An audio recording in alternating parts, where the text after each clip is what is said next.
안녕하세요. 김동섭입니다. 2월 19일 아침 시작하도록 하겠습니다. 미국 시장은 하루 종일 횡보하는 그런 흐름을 보였죠. 하지만 종가상으로는 플러스로 마감하는 그런 모습을 보였습니다. 특히 필라델피아 반도체 지수가 1.68% 올랐다는 게 특징인데요. 필라델피아 반도체 지수가 오른 이유는 인텔이 16% 급등했기 때문에 그렇습니다.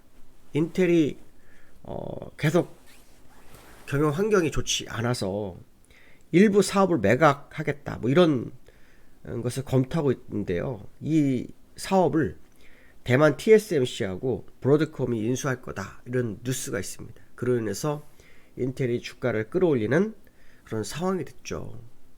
그러나 시장에는 특별한 이슈는 없는 상황이었다 이렇게 해석이 될 수 있을 것 같습니다. 미국에서 이슈가 하나가 있다면 미국과 러시아가 우크라이나 전쟁 종식을 위한 고위급 회담을 했다고 합니다. 사우디아라비아 수도인 리야드에서 했다고 하는데요. 일단 장관급 협상을 하게 됐고요. 여기에서 고위급 협상팀을 구성하고 저는 우크라이나 재건 협력을 확대하겠다 이렇게 했다고 합니다. 이게 일단 시장에서는 불확실성 하나의 제거죠.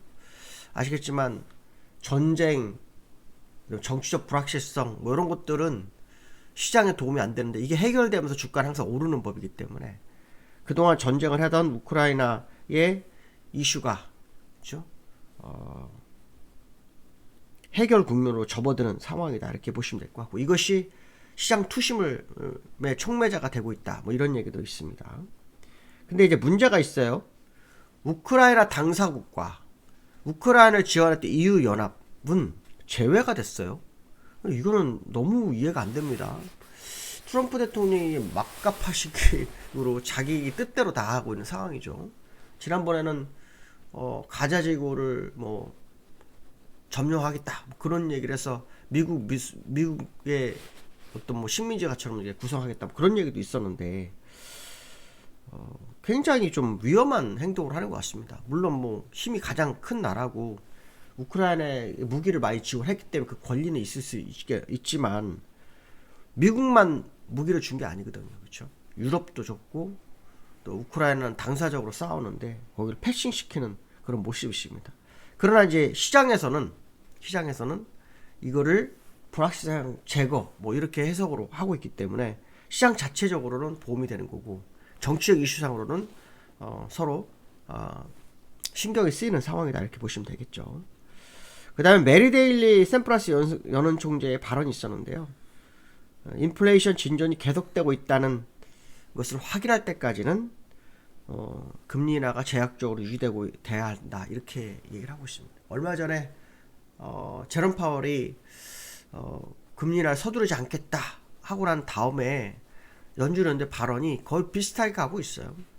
그러니까 관세가 4월 2일날 시작되는데 관세가 시작되면은 인플레이션이 올라갈 거다라는 쪽으로 시장을 생각하는 그런 모습이 있다. 해석을 해봐야 될 것 같습니다.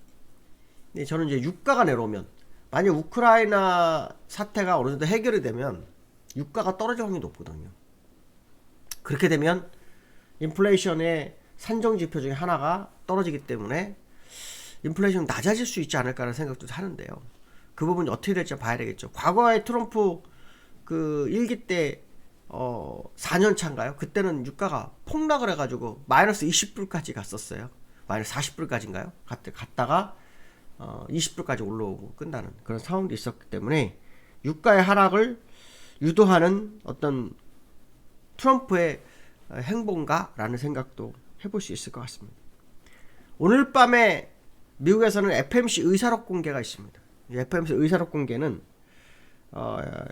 연준 의원들이 어떤 대화를 나눴느냐를 우리가 보는 거죠. 일단 향후 금리 경로를 시장은 확인하려고 하는 것 같습니다. 시장에서는 일단 뭐 9월까지인가는 금리 동결 가능성이 굉장히 높아지죠. 4에서 4.25를 유지할 거다 뭐 그런 얘기 나오는데요. 저는 미국 지표가 서로 오락가락하는 모습이 있잖아요. 얼마 전 소매 판매가 굉장히 안 좋았잖아요. 물론 뭐 로스앤젤레스가 뭐 산불이 나서 뭐 이런 거 얘기하지만 그거 단 제가 볼 때 핑계일 거라고 보고요. 지표가 한쪽 방향으로 다 쏠려가야 됩니다. 그래야지 정확한 거예요. 근데 퐁당퐁당 사건이 벌어지면 사실 경기가 완벽하게 좋다고 하기는 어렵습니다. 고용지표가 굉장히 좋은 건 사실이지만 그런 부분을 해석해야 할 수 있거든요. 그렇기 때문에 연준이 금리나 하는 것이 저는 맞다라는 게 제 개인적 생각이다 이렇게 말씀드리고 싶고요. 지금 그 시장의 화두 중에 하나가 뭐 금값이죠. 금값이 막 계속 오릅니다. 이 영란은행에서는 금이 뭐 계속 줄어들고 있죠. 금제가 줄어들고 있는데 미국은 금이 엄청 늘고 있답니다. 지금 미국이 금을 싹쓸이하고 있다 합니다. 사실 그 미국이 현물이 그러니까 금 현물이 굉장히 많은 걸로 아는데 이게 지금 없다라는 음모론이 좀 나오고 있어요. 그래서 일론 머스크가 이거 조사를 해봐야 된다 이런 뉴스까지 나오고 있는데 어떻게 될지 한번 봐야 될 것 같습니다. 중요한 것은 뭐냐면 안전자산으로 금이 다시 선호되고 있는 상황입니다. 이게 이제 트럼프가 키운 상황이죠.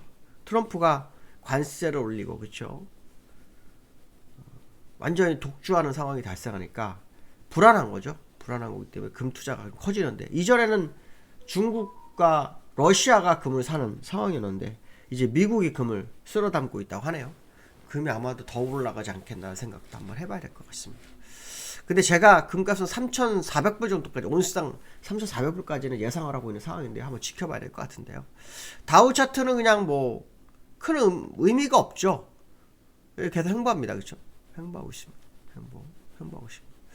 월봉상으로는 횡보를 계속하는 놓습니다. 아니면 뭐 이렇게 뺐다가 이렇게 갔다 이렇게 좀 최고인데 그거는 아닐 것 같습니다. 시간적으로 그건 아닌 것 같고 제 생각에는 그냥 이렇게 기면서 이렇게 양봉 이렇게 주면서 일봉상으로 이제 완전히 저 멀리 쓰리봉 그래서 요 박스권의 흐름 뭐 그런 모습이 있지 않겠나 생각을 하고 있고요. 나스닥은 지금 보시면 또 박스권이죠. 나스닥이 오늘 새벽에 마이너스 0.58% 빠졌다가 0.42% 갔다가 보합권에서 끝나는 그런 흐름이 있었던 하루다 이렇게 보시면 될 것 같고요. 금값을 한번 볼까요? 금 현물이 지금 씨가 말라가고 있다고 하죠. 저는 근데 이게 끝일 수도 있다 생각해요. 금 현물을 지금 보시면 2,955불 월봉상으로는 제가 여기까지 지금 체크를 해놨죠. 여기가 얼마면 3,100불이죠. 그렇죠? 여기서 요 봉이 하나가 얼마냐면 150불이에요. 근데 지금 여기가 지금 3,100불이니까 요 위까지 요까지는 150불 정도 하나가 나오는 거예요. 그러니까 한 3,400불 정도 맥스 그 정도 나오는데 뚫고 갈지는 모르겠습니다. 그것까지는 아닐 거라 판단하고 있고요. 저는 사실 제 생각인데 지금 금을 가지고 있는 사람은 금을 좀 팔아서 현금화하는 게 현실적으로 유리하지 않을까라는 생각을 좀 하고 있습니다. 제 개인적 생각으로 저는 사실 아시겠지만 여기서 이거 날아간다고 말씀드렸고 다시 여기서도 날아간다는데 그 근거로 중국을 얘기해도 지금 미국이 사니까 더 가겠다 뭐 이런 생각도 할 수 있지만 기술적으로는 제가 볼 때는 어렵다가 현재 제가 볼 3,400불 정도 가면 정말 맥스 아니겠느냐. 그러면 거기서 금값이 떨어질 거다. 그러니까 이제 지금부터 실물 금값은 오르겠죠. 현재 뭐 금 한 돈 60만 원이죠. 한 7, 80만 원 가면까지 갈까 모르겠는데 하여튼 7, 80만 원 간다면 파는 게 맞죠. 거기까지 올라온다면 팔아놓고 지켜보는 거죠. 올라가면 내 거 아닌 거고 내려오면 뭐 땡큐하고 걷어오면 되겠죠. 걷어올리면 되겠죠.